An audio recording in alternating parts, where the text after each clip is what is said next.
residents of Race Course community in the Anyasotum constituency have raised concerns over security issues and also the activities of some shipping and logistic warehouse companies in the area.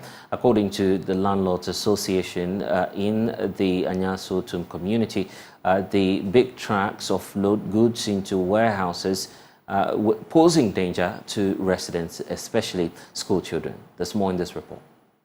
The association, they have written several letters to the municipal chief executive, police and other stakeholders concerned, but to no avail. They complain that robbery cases are even higher due to recent power outages. Coupled with this, activities of shipping and logistics warehouses are posing a danger to residents. Joseph Ekol-Mensah is the vice chairman of the Landlords Association of the community. He has been speaking to these concerns raised by residents. The most scary part of his activities are these 40-footer vehicles, which are parked, 40-footer vehicles, containers, which are parked in front of the houses. One can count about 4 or 5 or 6 these long vehicles parked on this very small road, which endangers pedestrians, especially school children. We have about 2 or 3 schools around this area. And in the morning, you can see parents rushing to school with their children. And it's very, very scary that if action is not taken and the most untoward happens, it will be very, very unfortunate for people who are staying in this area. The person who is using the place as a warehouse don't even have a fire extinguisher in the place. And if maybe certain untoward thing happens, the whole area will be put into flames. Yeah, we have written about 5 letters to the assembly, yet we have not received any response from them as far as action to be taken against him for not using the place as a commercial entity, which the assembly knows that is a purely residential area.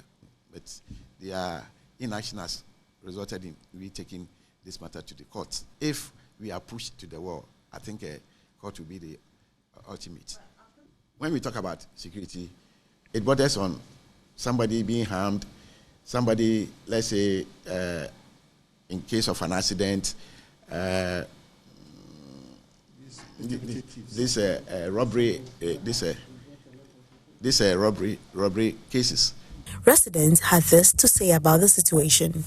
I am very much in support, especially with the nuisance of the trucks from this stretch down from the junction there to the back there.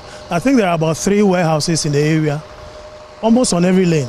And I think the main concern is anytime you're driving out or in, you have to meander your way through to reach your destination, because the roads are not that big enough for them to also park whilst traffic can also flow easily.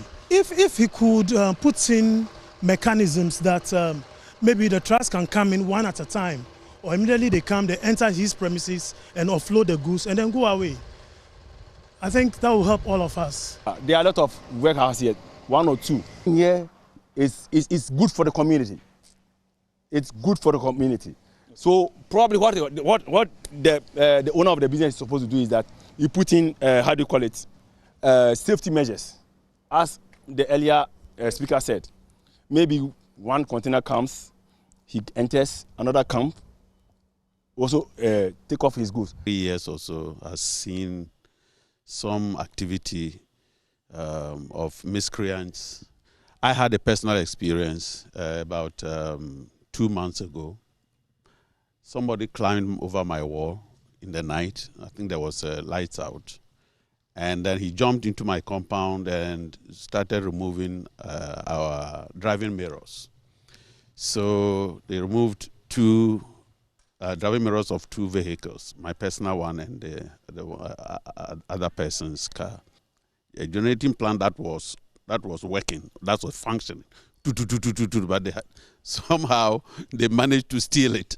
So the long vehicles, because of recent power outages could cause road accidents, and also there's a school located right around that place, and students have been using that route. So maybe they have to use like road signs to alert people that there are long vehicles around, and that when they are using the road they should be careful there. That's it.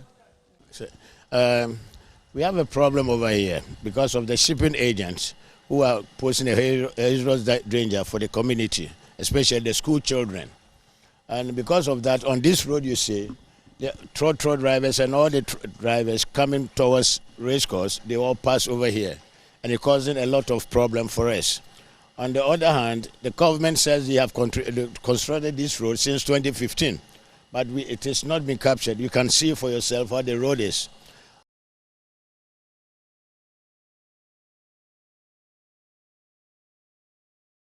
The Ark Foundation is calling for the operationalization of the Domestic Violence Fund. Since the establishment of the fund, the victims haven't received aid from it due to government's failure to implement proper disbursement structures. The executive director of the foundation, Angela Jominna, made the call during a donation event by the 1973 set of Wesley Girls students as they celebrate 50 years. 2 in every 5 women in Ghana have experienced a form of domestic violence, according to the Ghana Statistical Service.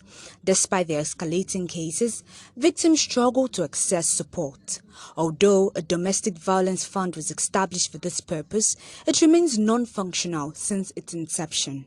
Even though there's a Domestic Violence Act that has set up a domestic violence fund, that fund is still not operational in terms of being able to not only generate money but disseminate money to those of us who are practitioners on the ground. Speaking at a donation made to the Ark Foundation by the 1973 Old Girls of the Wesley Girls High School as part of their 50th anniversary celebration, the executive director of the foundation, Angela Jominna appealed to the government to put in place the necessary measures to ensure the fund is operational for victims to get the necessary support.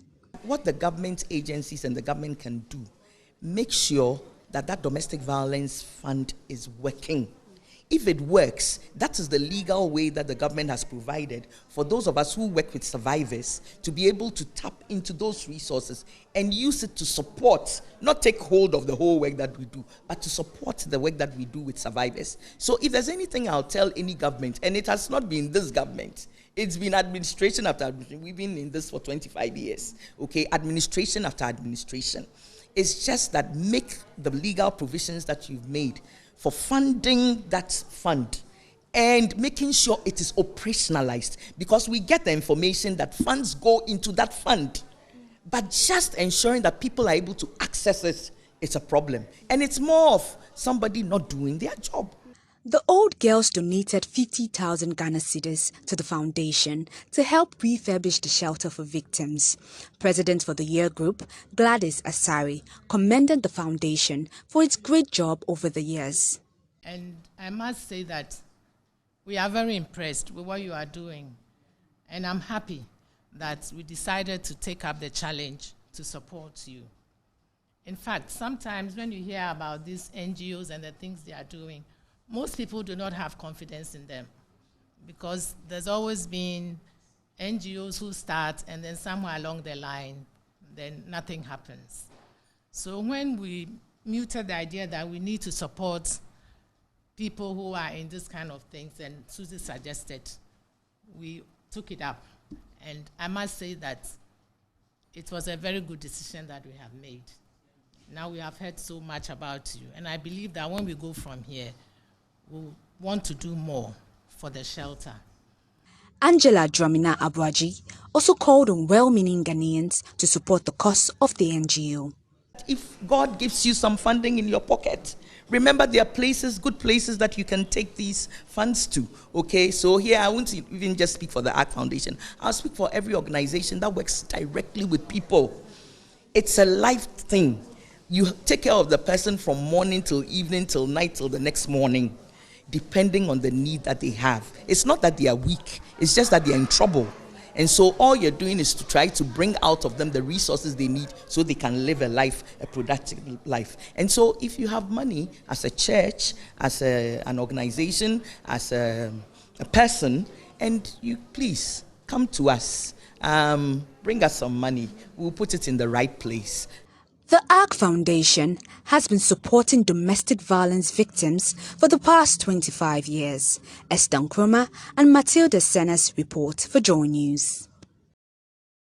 Faila too may have secured a spot in the Guinness World Record books for the longest culinary marathon after spending 10 challenging days crafting some meals for patrons. But some of the patrons who thronged the event center had other purposes in mind. Some attendees supporting Chef Faila were also actively seeking for partners during the event.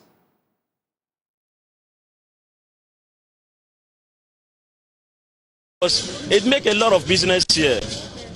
People are all over making monies. If you make yourself not to be lazy, you will get what you can get here. So you think it's her performance here is an avenue for people to make money? Yes, it's true. How much do you charge for a motorbike? Or is this you have a flat rate? The motorbike, when they are to park, you have a flat rate, or what's the variation? The issue is that in the motorbike, if they are to park and you give somebody a ticket, if the person come out, the person will just do something. 2 cedis. So that 2 cedis, at least you help the organization and Madam Faila and help the person too, because the person can come out anytime that the person wants and take his motorbike. I'm looking for a husband. I'm looking for a husband. If you can get some for me. Is it a military husband you want, an ordinary Ghanaian on the street? Very simple. And what are your specifications? Oh, at least the man should be understandable. The man should know whom I am to pick me, and I'll also accept him. So now you see, this platform is just not for cooking. No. Someone is here appealing for a man. So if elsewhere or anywhere in Ghana.